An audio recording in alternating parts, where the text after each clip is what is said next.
Salah satu kisah di dalam Al-Quran yang paling menarik dan paling banyak mengundang perdebatan adalah kisah tentang Zulkarnain yang mengurung Ya'juj dan Ma'juj.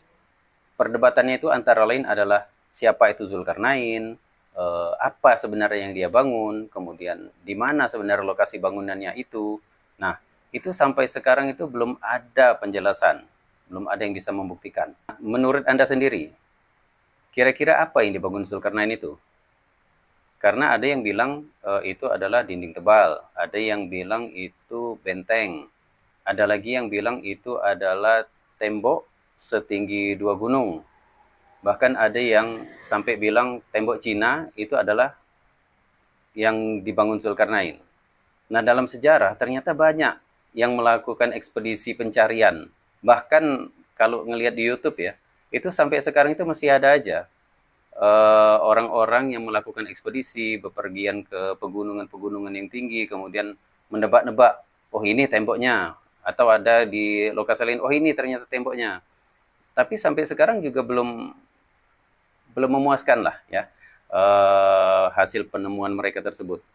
Nah bahkan karena semua ekspedisi pencarian itu gagal untuk membuktikan keberadaan bangunan Zulkarnain ini, sampai ada seorang ulama yang namanya Syekh Imran Hussein, mungkin Anda pernah nonton videonya, itu sampai mengatakan bahwasanya kisah Ya'juj dan Ma'juj ini hanyalah semacam metafora dari dunia modern yang korup. Jadi dia menganggap bahwasanya kisah Zulkarnain mengurung Ya'juj dan Ma'juj itu hanyalah sebuah perumpamaan saja. Jadi Syekh Imran Hussein ini menganggap kisah Ya'juj dan Ma'juj ini hanya perumpamaan saja. Tapi kan kisah itu penuh dengan istilah teknis. Ya kan, mulai dari meminta Zubarul Hadid yang seringkali diartikan sebagai potongan besi, kemudian kata sad, rodem, kemudian banyak-banyak istilah teknis. Jadi saya rasa ini ganjil ya kalau misalnya kisah yang terlalu teknis seperti itu dianggap sebagai perumpamaan. Selain itu, jika kita mengamati Al-Quran, kalau Allah ingin membuat sebuah perumpamaan, maka kata perumpamaan itu dituliskan secara literal di dalam ayat-ayat yang bersangkutan. Sementara di dalam kisah Ya'juj dan Ma'juj ini, itu sama sekali kita tidak temui kata perumpamaan.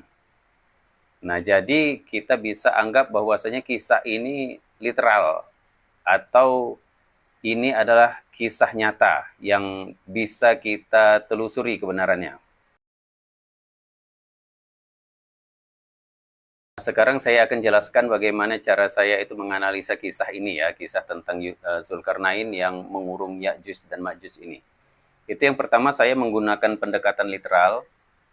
Jadi pendekatan literal itu membuka ruang bagi teks itu untuk berbicara sendiri. Jadi tanpa pengaruh tafsir yang terlalu banyak. Dan kedua karena ini adalah analisa literal, jadi saya tidak mengambil tafsir-tafsir klasik yang sudah populer.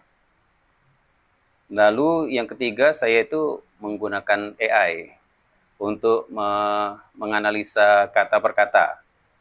Jadi tiap kata itu sebenarnya apa ya arti arti dasarnya gitu. Kemudian yang keempat, kita harus membandingkan antara teks ini dengan realitas. Jadi sebenarnya ini bisa dibuktikan nggak gitu loh di dunia nyata.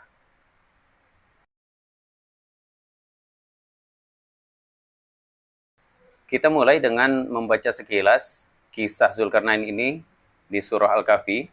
Disebutkan bahwasanya beliau ini bepergian ke beberapa tempat yang jauh. Nah, yang menarik itu adalah kata ganti untuk Zulkarnain itu selalu bentuk tunggal, bukan bentuk jamak. Hanya ada 2 ayat, yaitu ayat Al-Kahfi 87 dan 88, di mana Zulkarnain itu menggunakan kata kami pada saat dia membuat pengumuman di depan suatu kaum. Tapi penggunaan kata kami itu lebih cenderung kepada semacam royalwi atau kata kami sebagai kehormatan atau mewakili otoritas. Ini mungkin seperti kalau Allah menyatakan bahwasanya kamilah yang menurunkan Al-Quran dan kamilah yang akan memeliharanya. Nah, Allah kan tunggal, tapi menyebut kata kami. Nah, itu penggunaan kami sebagai kehormatan. Jadi kita bisa simpulkan bahwasanya Zulkarnain ini sebenarnya bepergian sendirian.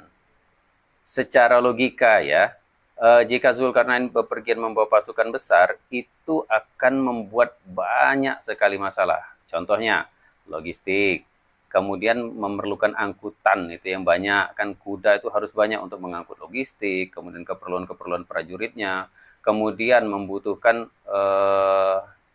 biaya itu yang sangat besar. Lalu kecepatannya itu pasti lambat karena pasukan yang besar itu tidak pernah bisa secepat kalau sendirian. Dan juga masalah lainnya itu masalah keamanan. Karena membawa rombongan besar itu bisa dianggap invasi oleh wilayah yang dilewati. Sementara perjalanannya ini jauh. Jadi kalau misalnya perjalanan jauh, bawa rombongan besar, itu bisa memakan waktu berbulan-bulan, bahkan bertahun-tahun. Nah, lalu selain itu, kita juga harus mencermati sebenarnya apa yang dilakukan oleh Zulkarnain dalam perjalanannya itu. Sebenarnya Zulkarnain itu melakukan misi itu semacam misi pengamatan saja gitu loh.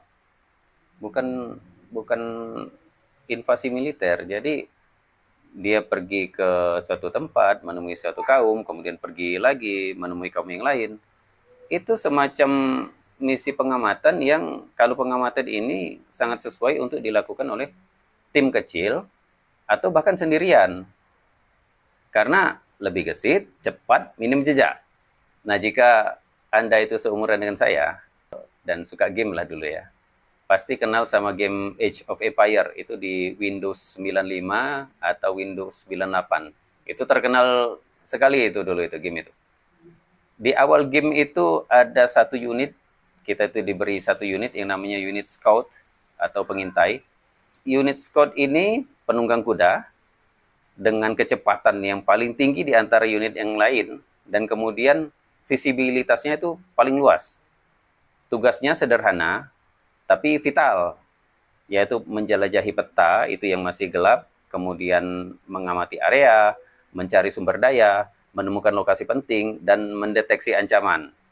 Jadi kalau mau membayangkan Zulkarnain itu seperti unit scout itu. Jadi dia jalan ke sana, ke sini, itu memetakan wilayah.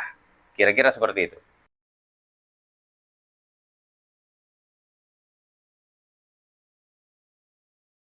Nah, kita akan mulai masuk ke ayat ya. Jadi ayat 93 itu setelah perjalanan panjangnya itu dia ke sana kemari, Zulkarnain itu akhirnya tibalah dia sampai di tengah-tengah As-Sadain. Nah, As-Sadain ini berasal dari kata sad. Sad itu berarti penghalang. Ya. Secara umum itu penghalang. Dan penghalang itu bisa bermacam-macam. Itu bisa berupa dinding, gunung, bukit, atau bahkan bendungan pun bisa, parit pun bisa, pagar bambu pun bisa. Jadi penghalangnya secara umum disebutkan di sini. Nah, sad itu adalah penghalang, as-saddain itu bentuk jamak, bentuk ganda. Jadi dua sad, dua penghalang.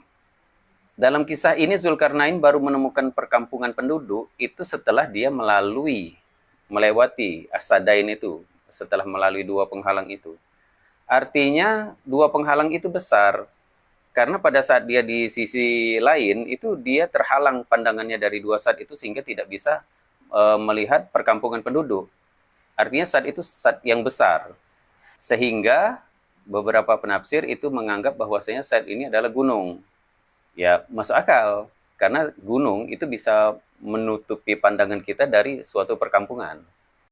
Masih di ayat 93 itu dijelaskan bahwasanya penduduk yang ditemui oleh Zulkarnain itu hampir tidak memahami pembicaraan. Ini mengindikasikan bahwasanya penduduk itu sangat terisolir. Jadi mereka itu penduduk tertinggal lah istilahnya ya. Karena jarang berinteraksi dengan peradaban luar, mereka itu mengembangkan bahasa sendiri sehingga sulit untuk berinteraksi dengan orang asing. Nah, ini juga memberikan kita petunjuk bahwasanya teknologi yang mereka miliki itu pasti sederhana. Karena penduduk tertinggal itu tidak ada yang mempunyai teknologi tinggi. Nah, kemudian pada ayat 94 itu kita menemukan keluhan penduduk setempat. Mereka berkata bahwasanya Ya'juj dan Ma'juj itu adalah kaum perusak. Karena putus asa, mereka bahkan bersedia untuk memberikan imbalan. Jika Zulkarnain mau membantu mereka membuat penghalang, yang disebutkan oleh penduduk itu sebagai sad, seperti As-Sadain tadi. Jadi penduduk ini minta sad, minta penghalang. Tapi jangan buru-buru mengatakan bahwasanya sad yang dipinta oleh penduduk ini sama dengan As-Sadain tadi. Karena konteksnya beda ini. Konteksnya beda. Penduduk itu cuma meminta penghalang dari gangguan Ya'juj Ma'juj. Jadi bentuknya itu bisa apapun. Bisa semacam tembok, pagar bambu, dinding, parit, terowongan, atau apapun yang bisa menghalangi serangan Ya'juj Ma'juj. Jadi seolah-olah mereka itu berkata, tolong kami Zulkarnain, tolong kami akan bayar. Kami akan bayar engkau, buatkan penghalang apapun, yang penting kami bisa lepas dari teror mereka ini. Kira-kira seperti itu permintaan dari para penduduk. Jawaban Zulkarnain itu dimuat di ayat selanjutnya, ayat 95. Saya bacakan saja artinya ya. Dia berkata, apa yang telah dianugerahkan Tuhanku kepadaku lebih baik, maka bantulah aku dengan kekuatan, kuwah. Kuwah itu kekuatan, agar aku dapat membuatkan penghalang antara kamu dan mereka. Agar aku dapat membuatkan antara kamu dan mereka rodem. Oke. Pertama saya ingin menyoroti bagian awal kalimat ayat ini, yaitu apa yang telah dianugerahkan Tuhanku kepadaku itu lebih baik. Nah, di mushaf terjemahan itu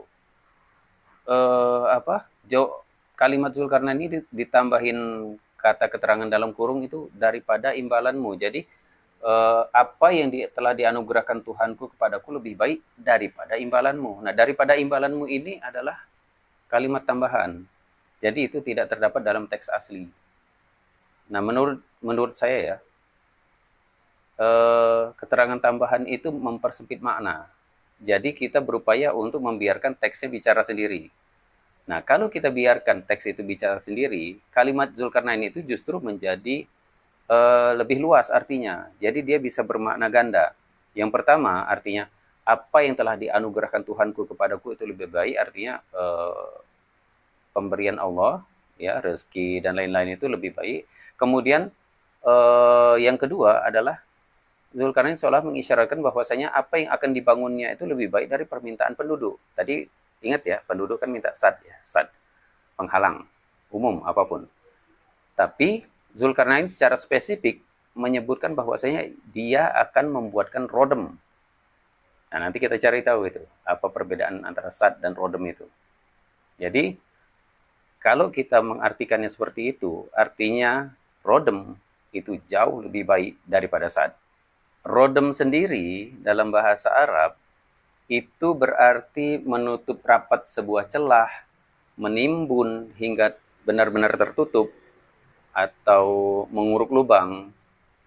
Intinya adalah membuat semacam buat segel lah, sampai benar-benar tertutup rapat, tidak ada celah sedikit pun. Nah, itu kira-kira pengertian rodem.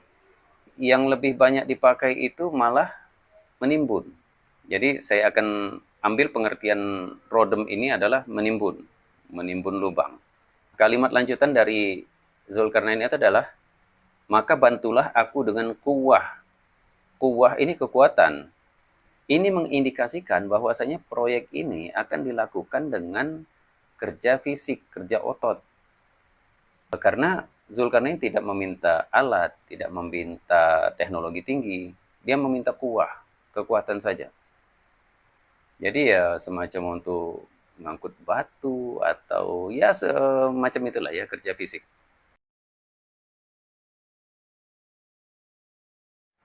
Oh ya, ini sekedar mengingatkan lagi ya. Mengingat bahwasanya Zulkarnain itu sendirian. Kemudian penduduk yang dia temui adalah penduduk terisolir dengan teknologi yang rendah.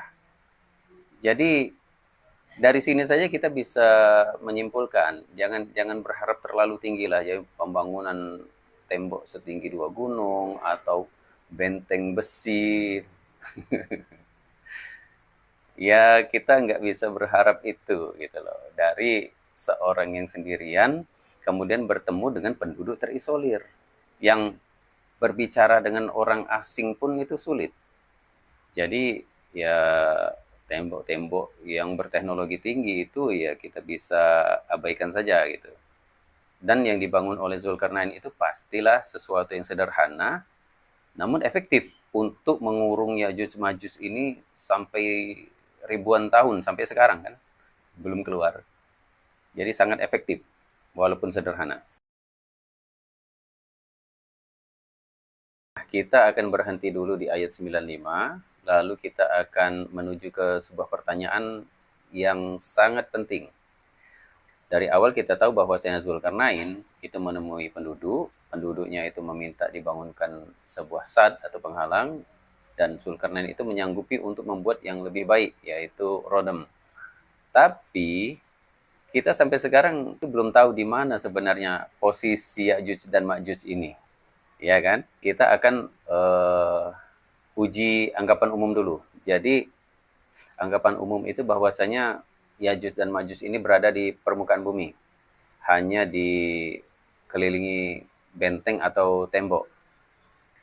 Tapi jika mereka itu ada di permukaan bumi dan dikelilingi oleh tembok, seharusnya mereka itu sudah terlihat sekarang. Karena di langit itu dipenuhi oleh kamera, bahkan oleh kamera termal. Karena kita tahu bahwasanya Ya'juj dan Ma'juj itu sangat banyak ya. Tidak mungkin rombongan makhluk sebanyak itu tidak terdeteksi oleh kamera yang ada di langit sekarang.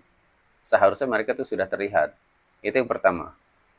Nah, petunjuk kedua, ini ada hadis dari Nabi yang kira-kira berbunyi Ya'juj dan Ma'juj menggali setiap hari. Hingga ketika mereka hampir melihat sinar matahari, nah ini kalimat ini. Kalimat hampir melihat sinar matahari itu mengindikasikan bahwasanya mereka itu saat ini tidak bisa melihat sinar matahari sama sekali. Mereka terhalang total dari sinar matahari. Berarti mereka itu berada di dalam kegelapan. Nah, yang ketiga, ini yang paling menarik dan paling sering dilupakan orang, bahwasanya kisah Ya'juj dan Ma'juj ini itu berada di surah Al-Kahfi, yaitu surah Gua. Jadi 3 petunjuk sudah jelas ya, 3 petunjuk. Pertama, mereka itu tidak terlihat oleh kamera yang ada di langit dan kamera yang ada di bumi itu, pokoknya kamera itu sudah terlalu banyak di bumi ini. Mereka tidak pernah terlihat. Yang kedua itu ada hadis bahwasanya mereka itu tidak melihat sinar matahari sama sekali. Dan yang ketiga, kisah ini berada di surah Al-Kahfi. Nah, dengan petunjuk itu sudah jelas bahwasanya saat ini mereka itu terkurung di dalam gua.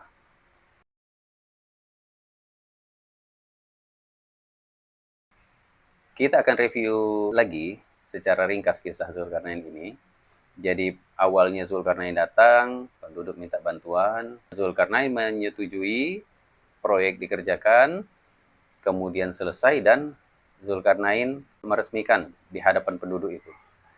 Jika kita melihat kisahnya, itu bukan proyek lintas generasi. Itu dikerjakan dengan cepat, mungkin hitungan minggu atau bulan. Karena tokoh-tokohnya sama. Jadi tokoh awalnya itu Zulkarnain dan penduduk, dan pada saat peresmian orangnya tetap itu juga. Jadi Zulkarnain meresmikannya di depan penduduk yang sama seperti di awal kisah. Nah, dengan kenyataan bahwasanya itu adalah proyek yang cepat dan bukan proyek lintas generasi, maka kandidat tembok Cina itu langsung tersingkir. Jelas bukan tembok Cina, karena tembok Cina itu memakan waktu yang sangat lama, yaitu proyek lintas generasi. Jadi sampai bergenerasi-generasi, ada yang bilang sampai 1000 tahun atau 10 abad, itu sudah berapa generasi itu. Saking lamanya pembangunan itu. Sementara proyek pembangunan Zulkarnain ini cepat, orangnya masih itu juga. Jadi jelas bahwasanya itu bukan tembok Cina. Masuk ke ayat 96 menceritakan bahwasanya proyeknya sudah dimulai. Di awal ayat itu Zulkarnain meminta sesuatu yang spesifik. Dia minta Zubarul Hadid. Zubarul Hadid atau Zubar al-Hadid gitu ya. Yang dalam tafsir klasik itu seringkali diartikan potongan besi. Nah, kita akan teliti kata Zubar ini. Ini yang paling menarik di antara seluruh istilah teknis yang dijelaskan di dalam kisah ini. Nah, dalam bahasa Arab, Zubar itu bisa berarti potongan, gumpalan, balok, atau bongkahan dari sesuatu yang belum jadi alias dalam bentuk mentah. Nah, jika itu adalah besi dalam bentuk mentah, kira-kira apa yang tersedia di sekitar perkampungan itu? Itu adalah iron ore atau biji besi. Biji besi itu adalah batuan yang mengandung besi dalam konsentrasi yang tinggi. Nah, di alam, biji besi itu bisa ditemukan dalam banyak ukuran, banyak variasi. Mulai dari kerikil, pasir, koral, sebesar bola sepak bola, bahkan bisa sebesar bukit, saking besarnya. Jadi, variasi ukuran itu sangat luas. Ya kita paham kan, bahwasanya Zulkarnain itu pergi sendiri. Yang dia temui adalah penduduk terisolir dengan ya peradaban teknologi rendah lah.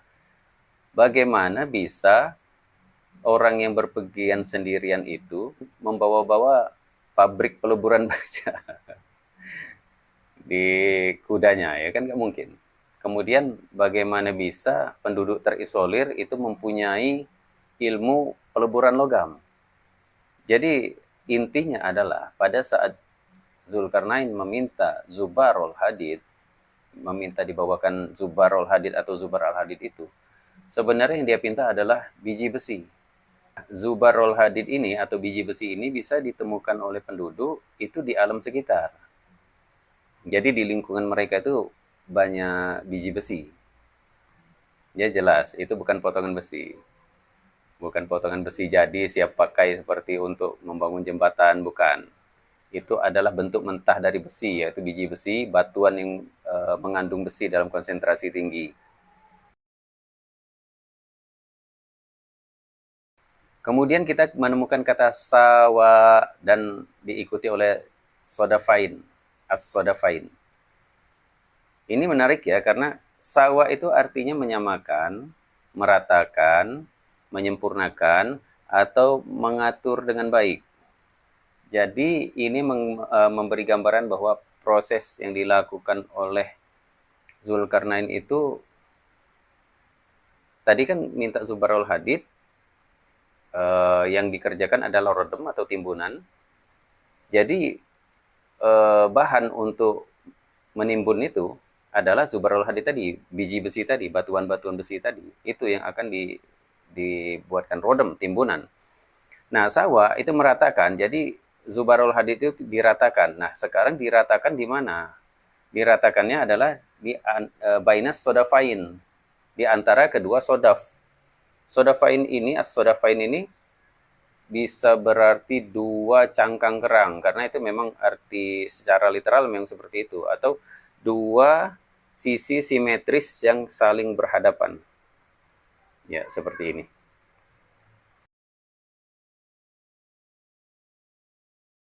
Jadi rodem adalah timbunan, kemudian zubarul hadid itu adalah bahan untuk menimbun, kemudian sawa itu diratakan di antara as-sodafain, dua cangkang kerang. Nah, apa nih cangkang kerang ini? Kita ingat tadi, kita sudah tahu bahwasanya Ya'juj dan Ma'juj itu berada di dalam gua. Jadi yang ditimbun itu adalah mulut gua, tempat keluar dari Ya'juj dan Ma'juj. Jadi mulut guanya itu berbentuk cangkang kerang seperti ini. Nah, kemudian Zubarul Hadid, batuan besi itu ditimbunkan di sini. Biji besi itu ditimbunkan ke cangkang kerang, kemudian diratakan. Di antara kedua cangkangnya itu diratakan.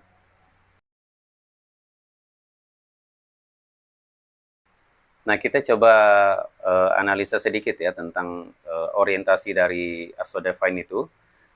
Asodafine itu bisa berbentuk horizontal, guanya itu horizontal, atau bisa berbentuk vertikal, menghadap ke atas. Tadi ada kata sawa kan, sawa meratakan. Kalau misalnya timbunan Zubarol Hadid itu berada pada eh, soda fine yang horizontal, itu timbunannya pasti miring ya.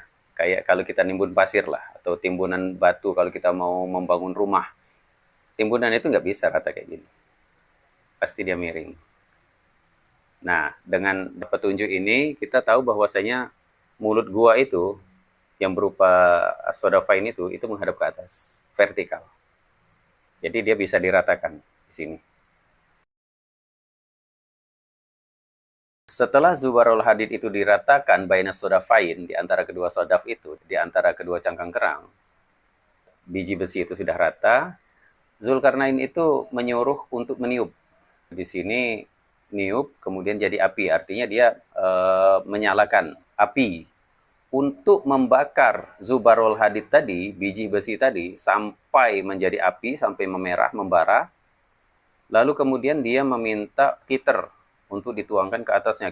Kiter itu banyak mufasir itu yang menyebutkan bahwasanya itu adalah tembaga.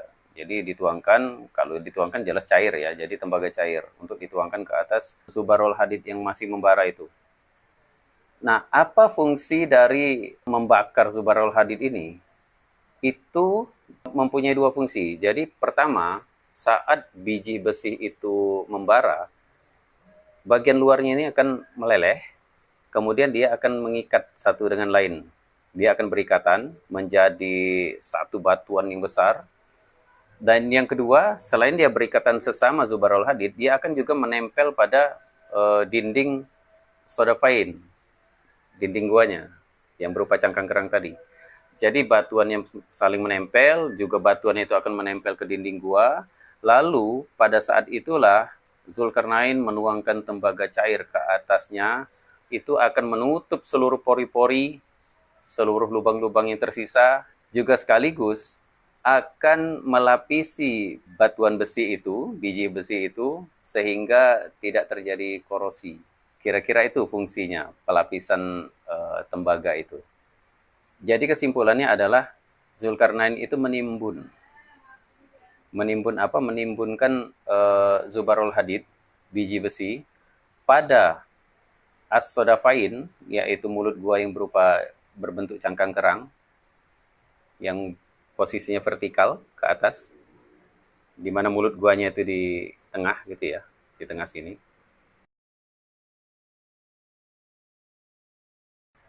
Nah, dengan petunjuk-petunjuk yang tadi sudah kita bahas, kita bisa mengira-ngira lah ya, mengira-ngira di mana sebenarnya lokasi rodem ini. Karena bahan-bahan itu tidak berada di sembarang tempat. Kita cari tahu ya. Yang pertama, daerah itu harus memiliki biji besi dan juga biji tembaga. Kalau biji besinya itu harus besar karena yang diuruk itu mulut gua. Jadi kalau terlalu kecil ya dia masuk ke dalam gua itu jebol aja gitu kan, loss. Jadi biji besinya itu harus cukup besar. Makanya Zulkarnain itu dari awal itu meminta dibantu dengan kuah, dengan kekuatan untuk mengangkut biji-biji besi yang besar, batuan-batuan besar itu. Jadi biji besi itu harus ada dalam bentuk batuan yang besar. Nah, kemudian biji tembaga itu juga harus ada di lokasi tersebut. Tapi itu bisa ya bentuknya kecil pun tidak apa-apa. Yang penting ada. Jadi petunjuknya itu yang pertama harus ada biji besi dalam bentuk batuan-batuan besar. Yang kedua harus ada biji tembaga. Kemudian batuan yang membentuk pegunungan di sana itu harus super keras. Karena kalau misalnya dia itu rodemnya itu dibangun di gua dari batu kapur, ya itu si Yajus Majus tinggal korek-korek aja ya. Korek-korek, korek-korek itu kan pasti jebol. Atau misalnya kena hujan terus-menerus gitu kan, ya jebol, rodemnya jebol. Percuma aja dia dibakar awalnya itu. Jadi batu itu harus sangat keras, mungkin batuannya itu granit atau basalt, ya jenis batuan yang super keras kayak gitu. Jadi tidak bisa ditembus. Jadi misalnya kalau di Yogyakarta itu kan Gunung Kidul batuan kapur ya bukan di situ Yajuj Majujnya. Nah kemudian pegunungan calon lokasi Rodem Zulkarnain ini harus bukan patahan aktif dan tidak ada gempa selama ribuan tahun. Karena kalau misalnya itu lokasi Rodem itu berada di patahan aktif dan banyak gempa, itu bisa bergeser batuannya dan kemudian membuat celah di mana si Yajuj Majuj bisa keluar. Nah, yang paling menarik, kalau nggak salah saya pernah baca sebuah hadis yang menyatakan begini, celakalah bangsa Arab karena kerusakan yang telah dekat. Sesungguhnya Rodem, Yajuj dan Majuj telah terbuka seperti ini. Artinya sebenarnya pegunungan lokasi Rodem itu dekat ke Arab. Nah, itu jadi sudah ada 4 petunjuknya lokasi ini. Pertama dia itu kaya cadangan biji besi dan biji tembaga. Yang kedua itu dia harus batuannya itu super keras.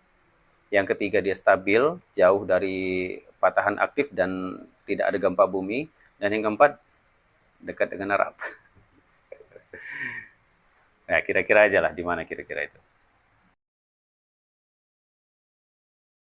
Ayat selanjutnya itu ayat 97 yang seringkali itu diartikan maka mereka tidak mampu mendakinya dan tidak pula mampu melubanginya. Ini ada kata yadharuhu yang seringkali diartikan mendaki. Coba kita lihat. Kata ini berarti berasal dari kata zoharo yang berarti nampak, naik, atau kuasai. Salah satu derivat dari kata ini adalah zuhur. Itu artinya punggung. Dan kata ini juga kemudian dijadikan nama salah satu sholat di tengah hari, di mana matahari itu berada di atas. Nah, jadi jika merujuk pengertian ini, maka makna yazharuhu itu memang bisa diartikan mendakinya gitu loh. Jadi mereka tidak bisa mendakinya dan kemudian mereka tidak bisa melubanginya. Jadi kalau misalnya mulut gua itu horizontal, itu mereka nggak perlu mendaki kan. Ngapain? Kalau rodemnya itu di depan. Nggak perlu mendaki, mereka jebol aja langsung, gali aja ke depan situ. Tapi ayat ini mengkonfirmasi dugaan kita sebelumnya bahwasanya mulut gua mereka itu menghadap ke atas. Gitu.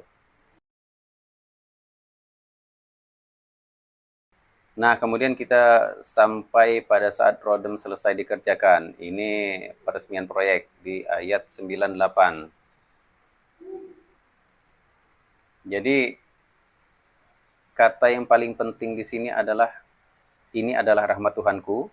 Itu adalah kalimat yang menunjukkan bahwasanya Zulkarnain ini tawadu, rendah hati, dia tidak menyombong bahwasanya wah lihat nih kerjaanku hebat, keren. Ya, dia tidak sombong-sombongan seperti itu, tapi dia rendah hati menyatakan bahwasanya ini adalah rahmat dari Allah yang memberikan anugerah kepadanya ilmu untuk membuat suatu halangan yang kuat di tempat terpencil. Nah, yang tidak kalah penting adalah Zulkarnain ini menyebutkan bahwa apabila janji Tuhanku telah datang, dia akan menghancurkannya hingga hancur luluh dan janji Tuhanku itu adalah benar. Ini akan saya jelaskan di video berikutnya, video kedua, tentang janji yang benar ini, yang sering juga disalahpahami.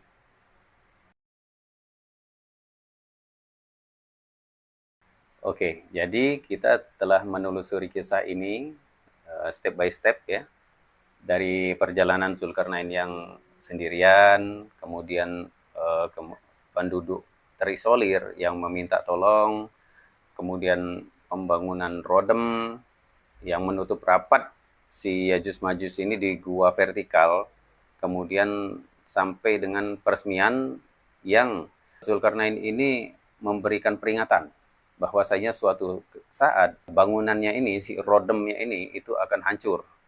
Dan di titik itulah Yajuj Majuj akan keluar. Dan kesimpulan akhirnya bahwa yang dibangun oleh Zulkarnain itu bukan dinding tebal, bukanlah benteng, bukanlah tembok yang setinggi 2 gunung, atau bahkan tembok Cina.